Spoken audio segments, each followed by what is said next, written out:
ప్రసంగి 10వ అధ్యాయం, ప్రకటన గ్రంథం 1వ అధ్యాయం, ప్రసంగి ప్రకటన, ప్రసంగి 10, ప్రకటన 1, లోకా సువార్త 12వ అధ్యాయం. దీంట్లో ఏంటంటే సారాంశం, నా ప్రసంగ సారాంశం చెప్తున్నాను. ఏమి తిందుమా ఏమి తాగుదుమా అని మీరు చింత పడవద్దు. ఆకాశ పక్షులను చూడుడి, విత్తవు కోయువు. నా ప్రాణమా తినుము తాగుము సుఖించుమని చింతపడొద్దు. సమస్తము సమకూర్చుకున్నవాడు దేవుడు అంటున్నాడు, వెర్రివాడా ఈ రాత్రే నీ ప్రాణము అడుగుచున్నాను. కాబట్టి కంటికి కనిపించిన శక్తులు ఉన్నాయి. ఈ కంటికి కనిపించిన శక్తులు బట్టే డబ్బు సంపాదించుకుంటే చాలదు, ఏ యాక్సిడెంటో చేయగలదు. కాకపోతే ఉరి పెట్టుకుంటారు సినిమాటర్లు సైతం. డబ్బున్నోళ్ళు కూడా డబ్బు మీద పడుకుని ఒక ఆవిడ ఏమండి ఏం జరిగింది, సూసైడ్, డబ్బు దొంతర కట్టి 10 అడుగులు దాని మీద పడుకొని చనిపోయింది. అర్థమవుతుందండి? కాబట్టి డబ్బు ఒకటే కాదు, సంపాదించుకోవాల్సిన అదృశ్యమైన శక్తులు ఉన్నాయి అనేది సారాంశం. మధ్యలో లోకా సువార్త 12 అండి. కాబట్టి అదృశ్య శక్తులు, కంటికి కనిపించిన దేవదూతలు, దెయ్యాలు, ఇందాక సహోదరి లేచి ఆ పూజ అన్న ఆవిడ మీద శక్తులేంటి, అదృశ్య శక్తి. అదృశ్య శక్తులు యాక్సిడెంట్లు చేస్తాయి, అదృశ్య శక్తులు గొడవలు పెడతాయి, అదృశ్య శక్తులు మనశ్శాంతి లేకుండా చేస్తాయి. నువ్వు ఇంట్లో సినిమా సీరియల్స్ పెట్టుకున్నావా, అదృశ్య శక్తులు వస్తాయి. నీకు అష్టాచమ్మ మా ఇంటి మా లక్ష్మే, నీ డాక్టర్ బాబు నువ్వు సుమనే. కానీ ఆత్మీయ కరోనా వచ్చేసింది, పిల్లలు చదవరు, నీకు ప్రార్థన రాదు. తండ్రి వీరేం చేయుచున్నారో వీరు ఎరగరు కనుక వీరిని అని రానబోయిక తెలిసేంది పెద్ద కేటు. వాడు అలా చేశాడు. ఆ హీరో హీరోయిన్ మాత్రమే మంచివాళ్ళు. హీరో ఈ స్త్రీ పురుష ఆరాధన వీళ్ళు ఎప్పుడు కలుసుకుంటారు? అయ్యో అపార్థం వచ్చేసింది, మధ్యలో వీడు అపార్థం పెట్టేశాడేంటి. ఏమండి చర్చికి వస్తారని పేరేనే కానండి, చర్చికి వస్తారని పేరేనే కానండి, ఇంటికి వెళ్ళి చూడాలి వాళ్ళ ఆరాధన. ఇక్కడ ఆరాధనకైతే అందరిని బెదరగొడతారు కానీ టైం పెట్టి సీరియల్ మీద సీరియల్లో. ఈ ఆరాధనలో ఉన్న వాళ్ళు మళ్ళీ స్త్రీ పురుష ఆరాధనలో ఉన్నారన్నా భర్తను రక్షించుకోలేరు. ఏమని మీ పిల్లలు చదవరు. మరి ఇటువంటి వాటిని వదిలిపెట్టాలి. టీవీలో బొమ్మ రోల్ అవుద్ది, ఒక్కోసారి ఏమని గడిబిడవుద్ది. మొదటిది నీ ముఖం మనోహరం అంటే క్లియర్గా ఉండాలి. హృదయ శుద్ధి గలవారు దేవుని చూచిదురు. నీ దర్శనం బాగుండాలి. మనం దేవుని దగ్గరికి ఎందుకు వచ్చామంటే అగ్ని ఆరోదు పురుగు సావుదనే లోకం నుండి తప్పించుకోవడానికి వచ్చాం. అది మన దర్శనం. కలిసి వస్తుందండి, వ్యాపారం కలిసి రావాలండి. ఏదో మా దేవుడండి, ఏదో మా దేవుడండి, నేను దేవుని బాగా ప్రేమిస్తానండి, దేవుడి సబ్జెక్ట్ అంటే చిచ్చి, ఈ పాపం అంటే నాకు ఇష్టం, ఇలా రావద్దు. అగ్ని ఆరదు పురుగు, అది దేవుని మురుపు మీద దేవుని కోసము ఏదో కలిసి ఎవరు సరైన భక్తి చేయలేదు. ఎవరు ఏదో టైంలో అప్పగించేశారు. నరకంలో పడిపోతాననే భయంతో వచ్చిన వారు మళ్ళీ పడిపోయినా తిరిగి లేవగలరు. ఏమండి మురుపుతో చేసే భక్తి పడిపోయారా, నేను నడవలేనండి ఎందుకులే అని మళ్ళీ రారేక. మురుపుతో చేస్తున్నావా, భయముతో, భయమే జ్ఞానానికి మూలం. ఏమన్నా 3 అధ్యాయాలు చెప్పానుగా, ప్రసంగి 10, లోకా 12, ప్రకటన గ్రంథము 1వ అధ్యాయం. పెన్నులు కానీ కాగితాలు కానీ ఏదైనా పెట్టుకొని రాకపోతే ఎడమ చేత్తో ప్రసంగి పట్టుకుంటే కుదురుద్ది, కుడి చేత్తో ప్రకటన గ్రంథం పట్టుకుంటే కుదురుద్ది. 2 బొట్టనలు తీసుకెళ్లి లోకా సువార్తలో పెట్టొచ్చు. జల్లల్లుతారు, కుర్చీలు అల్లుతారు, అన్నీ తెలుసు. కానీ బైబిల్ రోజు చదివితే ఎవ్వరూ భయపడరు ఇలా పట్టుకోవడానికి. 12వ వచనం ఏం చెప్తుందో నేనే చెప్పేస్తాను, లేదా మీరు చెప్పకపోతే నేను చెప్పేస్తాను. మీరు చదవండి ముందర 12వ వచనాలు. ఏదైనా 12వ వచనం చదవచ్చమ్మా 3 అధ్యాయాల్లో ఏదో ఒకటి.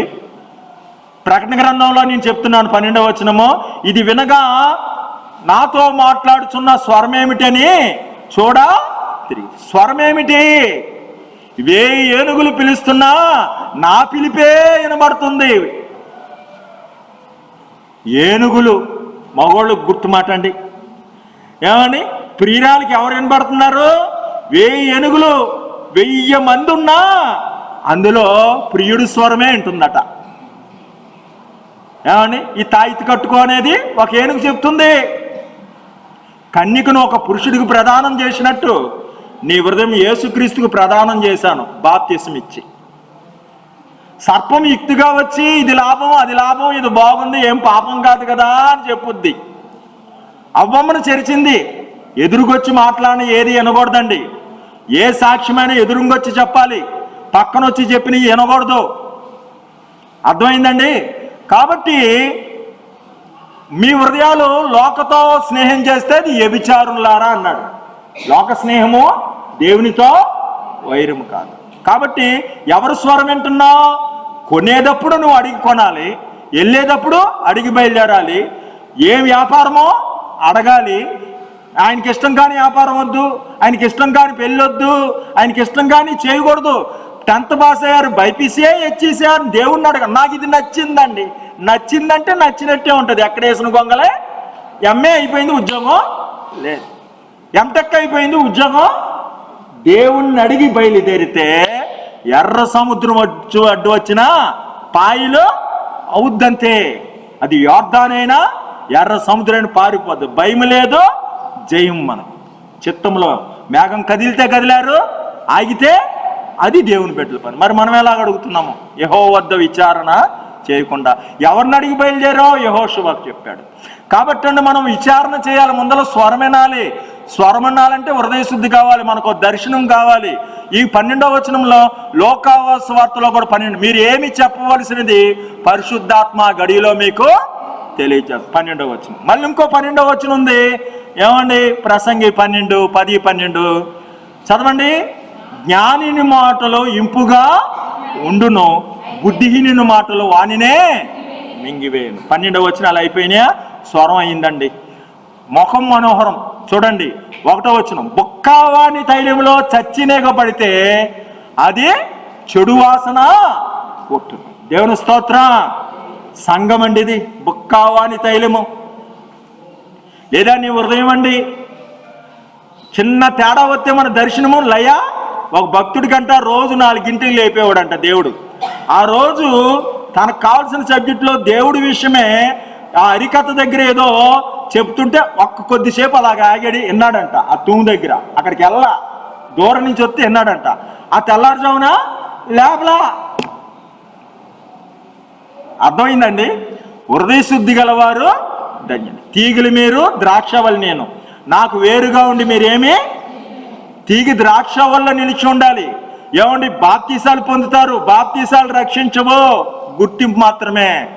చూడండి పేతురు వీళ్ళంతా, ఏమండి యోధ, తోమా గారు వీళ్ళంతా బాప్తీసాలు పొంది భార్యలను వదిలి, ఏమండి వలలో వదిలిపెట్టి వచ్చారు. కానీ ఒకడు అప్పగించాడు, ఒకడు అబద్ధాలు ఆడాడు.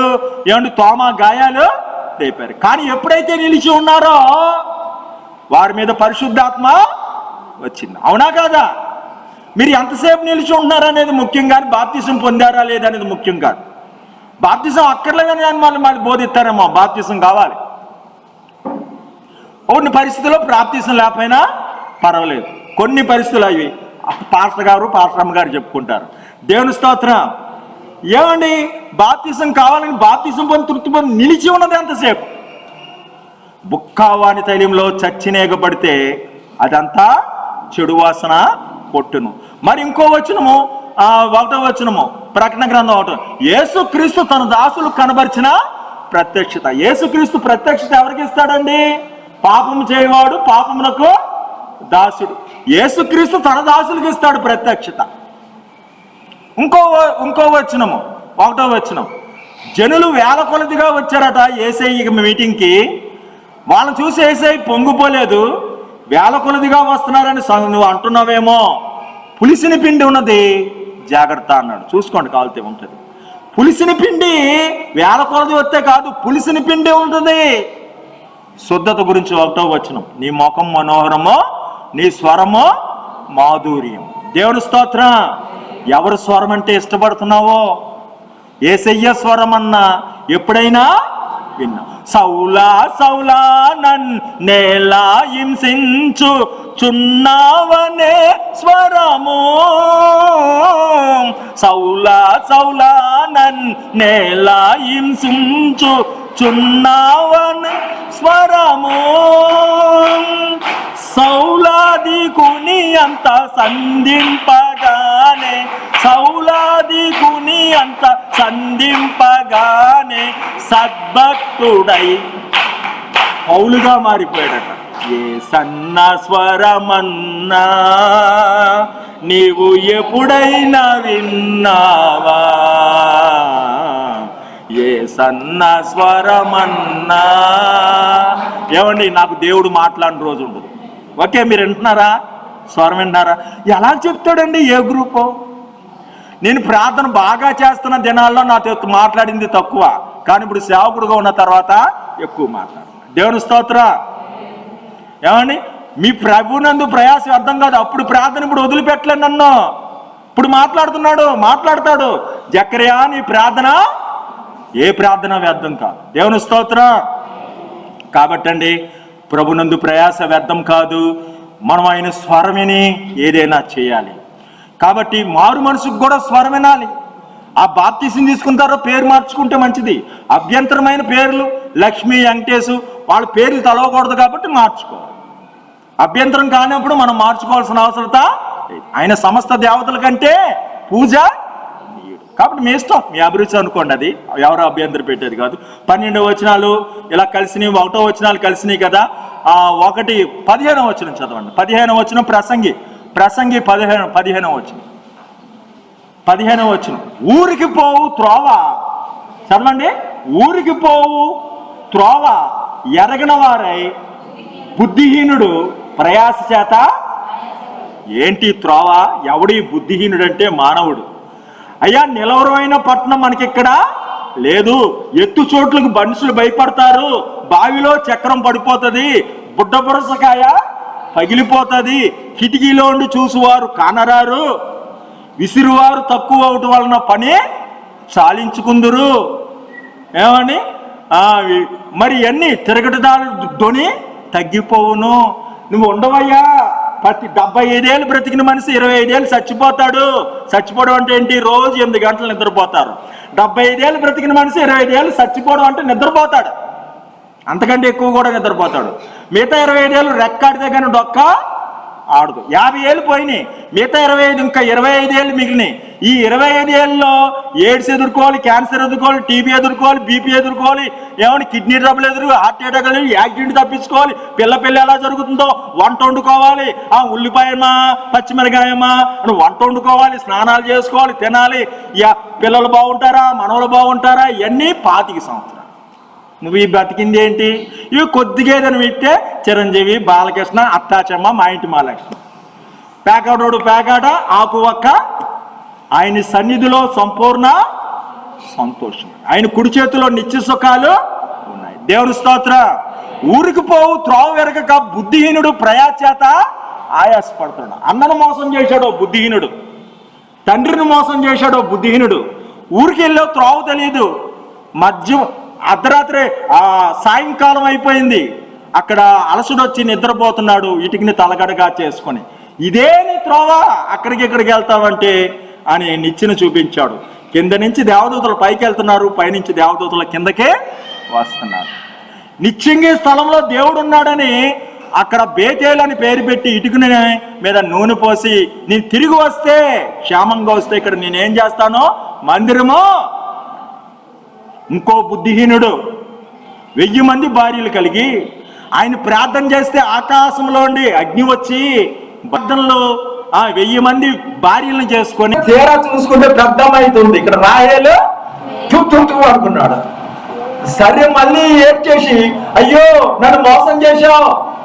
ఎవరిని మోసం చేశాడు? అన్నను మోసం చేశాడు, నాన్ననే మోసం. నన్ను మోసం చేశావు అంటే మోసగాళ్ళకు మోసగాడట దేవుడు. ఏమిటండి? దేవుడు ఎవరు?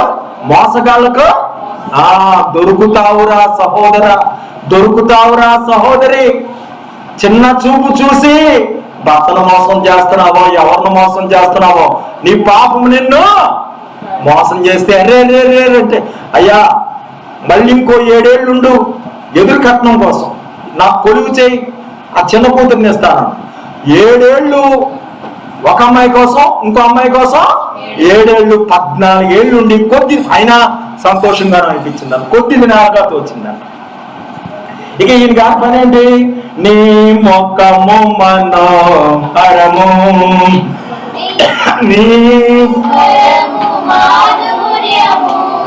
నీవే నా వెలుగువై, నీవే ఆలయమై, నా నిత్యత్వమునకే ఆచంతమై.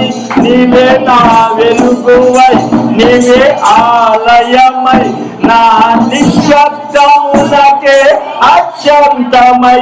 అమరలోకాన దుస్తులతో పరిచయమై నన్ను మైమరచి.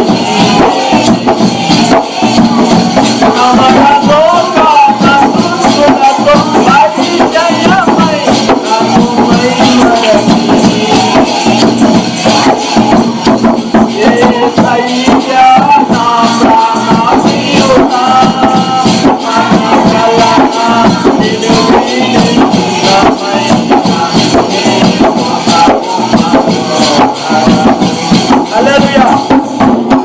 కాబట్టి అండి మైమరిచే ఆనందం. మరి ఆ భార్యతో ఈ భార్యతో శోభనాలు జరిగి ఆనందించాడని అనుకోవద్దు. ఆలయం కట్టాలైనా దేవుడు మర్చిపోయాడు, ప్రేమలో దిగాడు, ప్రేమికుడు అయ్యాడు. కానీ పిల్లలు పుట్టట్లేదంట రాహేల్కి. పిల్లలు పుట్టితే నా ఉసిరి నీకు ఏమంటుంది? పిల్లలు కన్నందుకు రాహేలు కోపం, యాకోబు కోపము రాహేలు మీద రగిలుకుందంట. పిల్లలు కన్నందుకు రాహేలు సాధిస్తుంటే నేను దేవుడికి ప్రతిగా ఉన్నానని పిల్లలు కంటానికి. కానీ ఆ యొక్క లేయా దేశించబడ్డని బట్టి, ఆ లేయా దేశించబడ్డ బట్టి లేయాకి పిల్లలు కలిగా, గర్భము తెరిచారు. దేవుని స్తోత్రం. ఏది నీచమైనో దేవుడికి అదే కావాలంట, ఏది ఎన్నిక లేదో అదే కావాలంట, ఏది బలహీనమో. కానీ మానవుడికి చాలా మనోహరంగా ఉండాలి, చాలా అందంగా ఉండాలి. ఏమండి? చాలా నా తలంపులు వేరా, నీ తలంపులు దేవుడు ఎన్నిక వేరా. కాబట్టి ఊరికి పోవు త్రోవేరక ఇక్కడ చిక్కుపోయాడండి. సంవత్సరాలు అయిపోయినాయి. ఎందుకు జడం ఇచ్చాడంటే ఆయన ధనం ఎక్కడుందో ఆయన మనసు 15వ వచనమే చూడండి లోకాసు వార్తలో.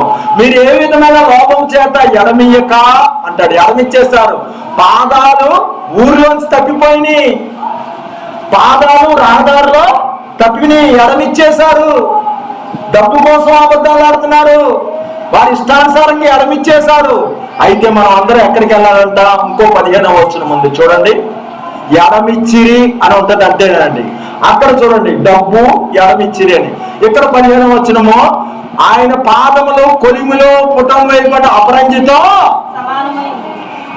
తమ్ముడు చక్కగా నడవట్లేదంట. మన పాదాలు ఎక్కడ ఉండాలి? దారిలో ఉండాలి. అటు ఇటు ఎలా ఉంటాయి? కులుకుచూ నడుచుచు, వార చూపులు ఆడుచు, కాలగజ్జలు ఆడించుకునే ఒక స్త్రీ ఉంది. ఆ ఊరు పెద్ద మనిషి పట్టుకొని వ్యభిచారము చేశాడు. ఎవరు అమ్మాయి? దేనా తెలుసండి? ఎవరు కూతురు? యాకోబు. ఈయన గారి కూతురే ఇష్టానుసారంగా టాయిలెట్ అయ్యి ఏమన్నా కొంతమంది ఆకర్షించుకోవాలని టాయిలెట్ అవుతారు పాపం. అలాగే నడుస్తూ దారి తప్పి సందులు వీధులు తిరిగితే కనబడ్డాడు అందగాడే, కనబడ్డాడు డబ్బు గలవుడే, కనబడ్డాడు పల్సర్ బండోడే. కానీ పాడు చేసుకోవాలి. అర్థమైందా? ఆడు వీళ్ళు కొట్టుకొని ఎంత రక్తపాతం జరిగిందో అంత రక్తపాతం జరిగింది. ఘోరమైన అన్నలో కోపం వచ్చింది. సరే అండి, ఊరికి తుపోవు త్రోవెరగక ఇష్టానుసారం వెళితే ఇలా చెరబడతారు. లోక స్నేహము దేవుడితో. ఎవరి కన్నిక? మనమే. ఎవరు కన్నిక? మన హృదయము. లోక స్నేహము దేవుడితో వైరమని అడగరా వ్యభిచారులారా. దేవుని స్తోత్రం. కాబట్టి ఏది మనోహరం? మనకి టీవీ మనోహరం అయిపోతుందా? ఏం చెప్తున్నాడండి 15వ వచనంలో? మన ప్రతివారి పాదాలు ఏమండి అధికారం మొదలుకొని నన్నెత్తి వరకు పుళ్ళు దెబ్బలు. సరైన నడకలేదు. కొంతమందికి వస్తారు కానీ శృంగారమైన దేవాలయం దగ్గరకు వచ్చి బిచ్చగాళ్ళట. ఏమైనా దొరికినేమో అని అడుగుతారు. ఎండి బంగారాలు మా అద్దె లేవు కానీ కలిగిందే ఇస్తాం. ఒక ఆవిడ ఆలయంలోకి వచ్చి 2 కానుకలు వేసింది. బేదిదురాలు, భర్త లేడు, తినటానికి వెళితే ఇంటికాడ 2 కానుకలు వేసిందంట. మనమేమో ఆ బయట ఉండి మనకేమో దొరుకుతాయేమో అని చూస్తున్నాడంట. మనం ఎందుకు వచ్చామో నీ దర్శనం ఏమిటో. ఏమని మన పాదాలు కుదురుగా ఉంటున్నాయా? ఎక్కడికి వెళ్తున్నాయి? నువ్వు ఎప్పుడు నా ఇంటికి వచ్చి నువ్వు మోసము చేయవాడు నా ఇంట యథార్థ హృదయంతో నీ సన్నిధిలో నడుచుకుంటాను. కపటపు నడత నాకు దూర పరిచయం. రాజకుమార పుత్రిగా, ఎవరు? రాజులైన యాజక పూర్వం చేపటోళ్ళు మిమ్మల్ని రాజుగా చేసుకున్నాను. రాజకుమార పుత్రిగా, నీ పాదరక్షలతో ఎంత అందంగా నడుచున్నావు. కులుగుచూ నడుస్తున్నావా?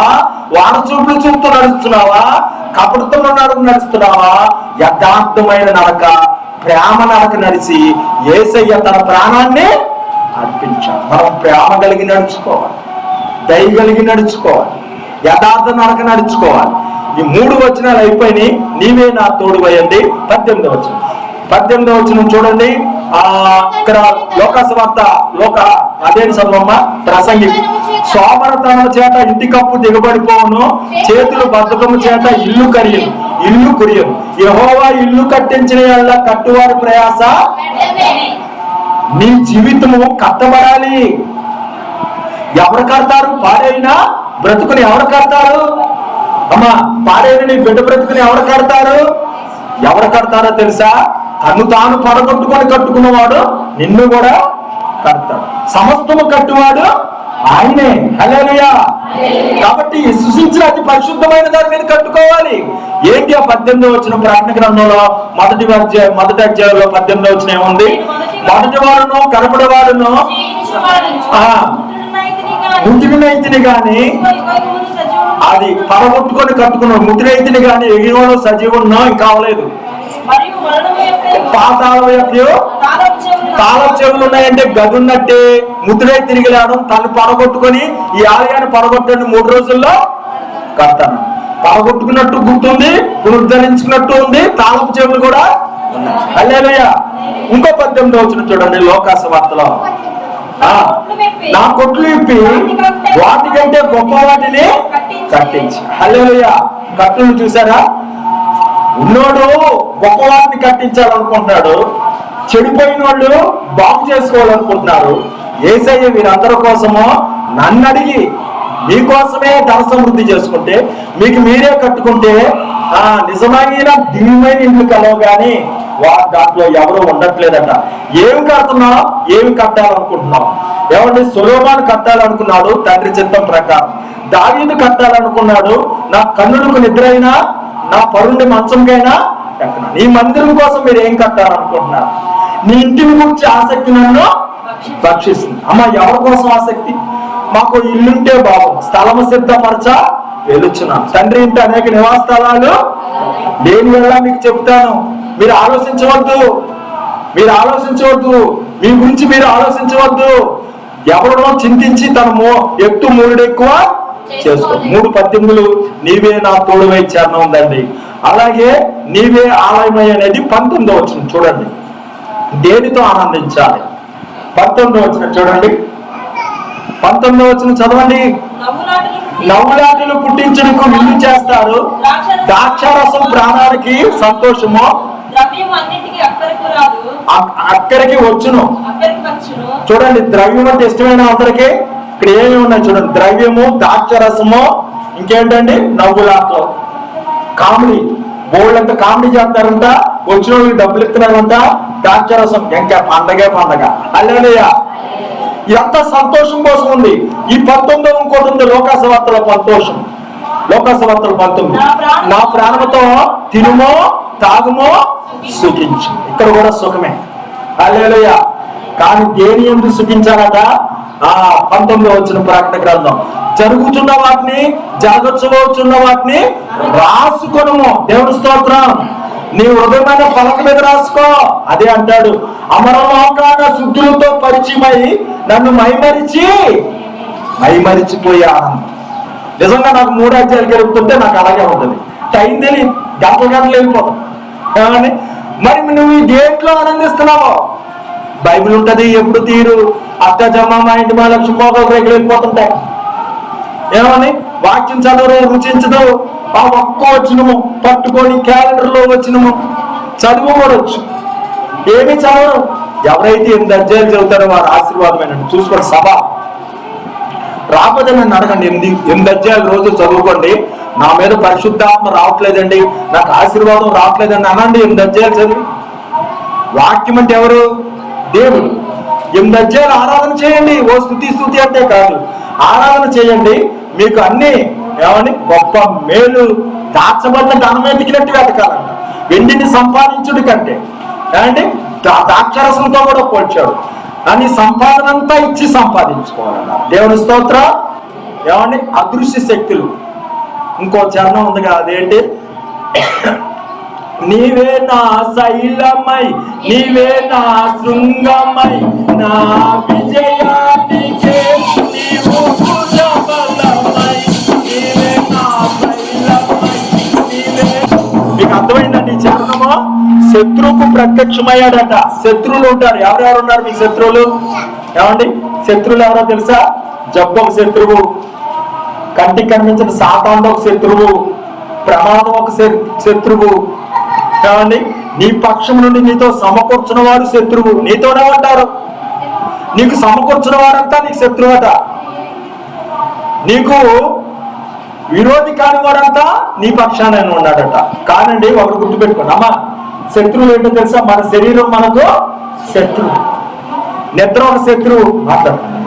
నిద్ర ఒక శత్రువు. ఏమండి మనం ఈ లోకంలో కొన్ని దురాత్మ సమూహంతో పోట్లాడుతున్నాం. ఎవరితో పోట్లాడుతున్నాం అండి? అమ్మా నీ శత్రువు ఎవరు? బుద్ధి లేని కుమారుని ఎవడు పాడు చేశారు? ఏమండి శత్రువు. పగవాడు లెక్కలేని ముద్దులు పెడతాడు. ముద్దులు ఎక్కువ పెట్టేవాడు కూడా శత్రువట. తెగ పొగిడేవాడు కూడా శత్రువట. ఆడపిల్లలు మీ అంటపడేవాడు కూడా మీ శత్రువులట. నీకు పెళ్ళే కాదు అని చూసి ఏమని ఏం చేస్తారో గమనించండి. అబ్బో నా అందం చూశారు అనుకుంటారమ్మా. మన శత్రువు ఉన్నాడు. ఆ శత్రువుల గురించి మనం తెలుసుకో. డబ్బు సంపాదించుకోవడం కాదట, అదృశ్య శక్తులు, అదృశ్యమైన బలం. అమ్మా నా డబ్బు 10 లక్షలు అనుకో, అదృశ్య బలం 10 కోట్లు ఉంటది. హల్లెలూయా. ఏమీ లేని ఆ ఎలీషా చెప్తున్నాడు, భయపడకుడి, మన పక్షం ఉన్నవారు వారికంటే ఆ చుట్టూ వచ్చేసారు. ఏమంటే వేలాది సైనికులు వస్తే ఎందుకు వచ్చారో తెలుసా? వాళ్ళ సైనికులను అడిగారు, మన పక్షం ఉండి అటే ఏదో చెప్పేస్తున్నారు, మనలో ఉండి అటే చెప్పేవాడు ఎవడో దేవుడు. అటే ఎలీషా అనే ప్రవక్త ఉన్నాడు. నీ పరగదిలో సంగతులు అమ్మా ఎలీషా ఆ రాజుగారిని కాపాడుతున్నాడు. ఆ రాజుగారికి శత్రువు ఏం ప్లాన్ చేస్తున్నాడు? చంపేవాళ్ళని. పలానా గుడికొచ్చాడు, అక్కడికి వస్తాడట, అక్కడ మోపు చేద్దాం, చంపేద్దాం, ఇలా ప్లాన్ చేస్తుంటే నువ్వు ఆ గుడికి వెళ్ళొద్దు, పలానా చోటకి వెళ్ళొద్దు, పలానా చోట 3 సార్లు 4 సార్లు అలా జరుగుతప్పటికల్లా అతనికి అనుమానం వచ్చి మనలో ఉన్నోళ్ళు ఎవరో చెప్పేస్తున్నారు. మనం ప్లాన్ వేసుకున్నప్పుడల్లా అతను ప్రోగ్రాం మార్చేస్తున్నాడంటే మేమెవరం చెప్పట్లేదు, కానీ ఎలీషా అని ఉన్నాడు. అమ్మ అర్థమవుతుందా? ఎలీషా అన్నవాడు ఉన్నాడు, ప్రమాదం తప్పిస్తున్నాడు. మరి నీ ప్రమాదం ఎలా తప్పుతుందో? ఏ అబ్బాయికి బిడ్డనివ్వాలో, ఏ అమ్మాయిని కోళ్ళగా తెచ్చుకోవాలో, ఏ వ్యాపారం చేయాలో, అప్పు ఇవ్వచ్చా లేదా, ఎప్పుడు మొదలు పెట్టాలి, ఏ గ్రూప్, ఎన్ని దారుల్లో మార్గంలో భయంకరమైనవి ఉంటాయి. బుడ్డ పురుసకాయ పగిలిపోవును, ఇసిరివారు తక్కువ అవటం వలన పరిచాలి కుంచుకుందరు, కిటికీలో ఉండి చూసేవారు కానరారు, ఎత్తు చోట్లకు మనుషులు భయపడతారు. కానీ ప్రయాణము పాకాలవిలో పడి వెలుచు దాన్ని జలమేమో చేస్తారు, తొలకరు వారం దాని దీవెనలతో కప్పులు. కాబట్టి అండి అదృశ్య శక్తులంట. చూడండి 20వ వచనము, వెర్రివాడా ఈ రాత్రే నీ ప్రాణమును అడుగుచున్నావు. నువ్వు సంపాదించుకునేవన్నీ ఇక్కడ ఉండవలసిందే. నీ అదృశ్యమైన ప్రాణము, అదృశ్యమైన దేవుడు చెప్తున్నాడు ఏమండి, ఎర్రివాడా నీ ప్రాణము అడుగుచున్నావు. ప్రాణానికి ఏముంటాయండి? రెక్కలు ఉంటాయి, ఇటో రెక్క చూసుకోండి. దేవుని స్తోత్ర. దేవుడు అదృశ్యుడు, ప్రాణం అదృశ్యము, నీ ఆత్మ అదృశ్యం, నీలో ఉన్నది నీ శరీరం ఉంటది కానీ నీలో ఉండవలసింది వెళ్ళిపోయింది, అదృశ్యమైనది. ఇక మనిషి బతుకుతాడా? ఎంత గుండె ఆడదు, ఏమీ ఆడవు. 3 రోజులు 4 రోజులు ఉంచుతారు ఐస్ మీద. తర్వాత ఇక్కడ చూడండి అదృశ్య శక్తుల గురించి చెప్తాడు 20వ వచనము ప్రసంగిలో. నీ పడక గదిలో అయినా ఐశ్వర్యవంతుని శపించవద్దు, రెక్కల గలది సంగతి తెలియజేయదు. అదృశ్యమైన ఆకాశ పక్షులు సమాచారము, పక్షులు ఆత్మ గుర్తండి. రెక్కలు ఏమండి? పక్షులు. అందుగురించే దేవదూతలకు కూడా రెక్కలు ఉంటాయి, సైతానికి కూడా రెక్కలు ఉంటాయి, దేవుడికి కూడా రెక్కలు ఉంటాయి. ఇక్కడ కూడా అదృశ్యమైన శక్తి, ఇక్కడ అదృశ్యమైన శక్తి. అక్కడ చెప్తాడు ఆ 7 సంఘములకు దూతలు అంటాడు. కాబట్టి అదృశ్య శక్తులు ఉన్నాయి. మనం ఏదో డబ్బు కూర్చుకుంటే అయ్యేది కాదు. అదృశ్య శక్తుల గురించి ఏమని? అదృశ్యమైన లోకం ఉంది. స్వాస్థ్యమైన ప్రేమతో స్వాస్థ్యకాలమైన దేవుడు స్వాస్థ్యమైన కృపను చూపుతాడు. దేవుని స్తోత్రం. కాబట్టి